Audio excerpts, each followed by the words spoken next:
You can pee. I'm gonna pee in a minute, man. We'll let you. But no, people are just scared, dude. This is shit that I hear from people. They won't let you pee until you give them your guns. Really? That's how they're doing it now. But what if you have to wash the blackface off the president? Can you fucking use a little bit of piss to do Canada that? had this big... Yeah, dude. They had this big gun thing, this law they passed where they made a bunch of guns illegal. And they found that only...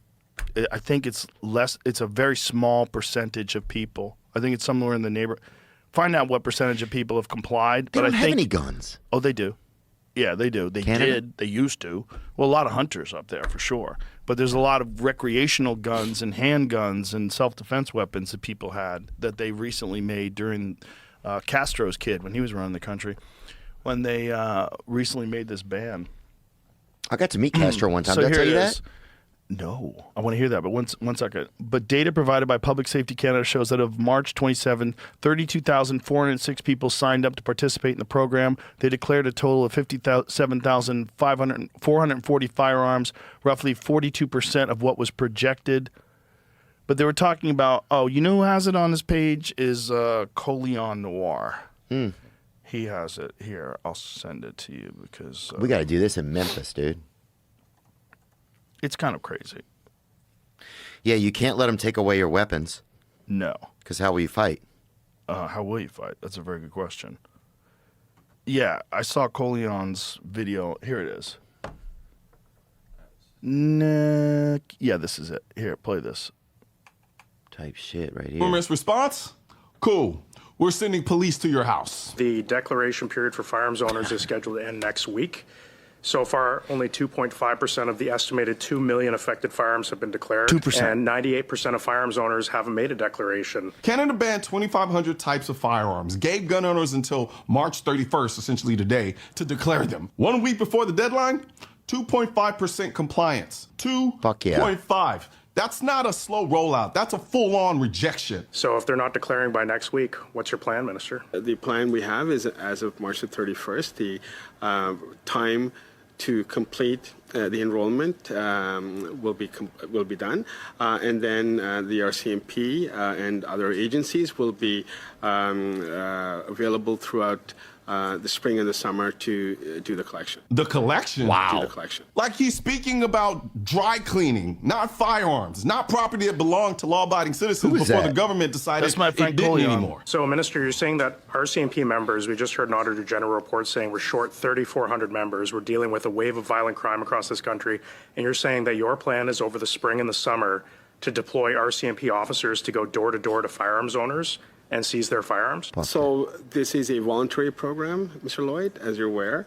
And the RCMP resources and the resources we will use with law enforcement does not contemplate in any way using existing resources. These are additional resources, so these are those who are off duty, those who may be retired. Go back to I can ask them to do that. They're going to take retired people to go door to door. It's like their new ICE. There's police officers door to door because, frankly, many police forces across the country are refusing to participate in your program. And here's the part that should make your jaw hit the floor. The Minister of Public Safety, the guy running this entire program, was secretly recorded saying the gun grab isn't worth the money. The Minister of Public Safety accidentally told the truth, and he was recorded doing it. He said that the gun grab is not worth the money. He doubts local police will have the resources to enforce the Liberals' mandatory gun buyback program and says the reason the Prime Minister is sticking with the policy is to appease voters in Quebec. He privately admitted the police can't even enforce it. He said they're doing it to win votes. In the guy? screenshot, look at his this face was never behind him. about They safety. picked the worst Go back face. to his name. Go back to his name.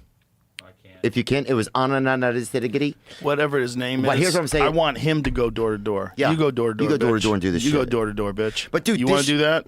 How about you do it? He's talking about getting retired people to go door to door and take people in. You're going to get someone shot, stupid. Well, it's just like our draft now. They're like, now it's 42. Now it's 47. Now and you it's... could have a marijuana arrest now. Yeah, they're letting anybody in that bitch. Hey, a little weed. What's the big deal? Come on. But dude, here's the part to me that's like you start to see like the chink in the armor or whatever. And no offense, anybody. But you're allowed to say that, chink in the armor. But they know who they know who they think are. I'm not saying anything about. I know them. you're not, but people think that I'm not. Yeah, I hear you. But yeah, you can't say spick and span anymore either. You can't say spick and span. Well, you can, but you shouldn't. You got to whisper it. Hey, that guy should be forced to go door to door. Go door to door in a bright oranch vest with a circle in the center of it. Yeah, I was just going to get his name because I wanted to say that guy's a pussy and go do your own shit. That freaking little honky. Doughboy. Yeah, that little sloppy bran muffin. Yeah. Little sloppy muffin top. Yeah. That's his name right there. Gary, and I'm going to disagree. And that's what I said. Adesanagary. Canada, they're gonna come for you next. But here's what's funny to me, Joe. That's such a crazy. You can't. You're not even grandfathering people in mandatory gun confiscations. They just want people vulnerable. Of course, that's what we're saying, man. Yeah, Joe, that's what we're saying. They want us all vulnerable. Yeah, they do. They would much rather that because look, what's the difference? What's the difference between America and everywhere else? One of the big differences is we're fucking heavily armed. Right. That's why it's a real problem to try to take over America, and it's in our Declaration of Independence. It's in the Bill of Rights. It's like that. This, the right to an armed militia. The right to keep and bear arms and to have an armed militia. Like and people are like, what is that for? Well, that's to keep you from being taken over by tyrants who have guns. Yeah.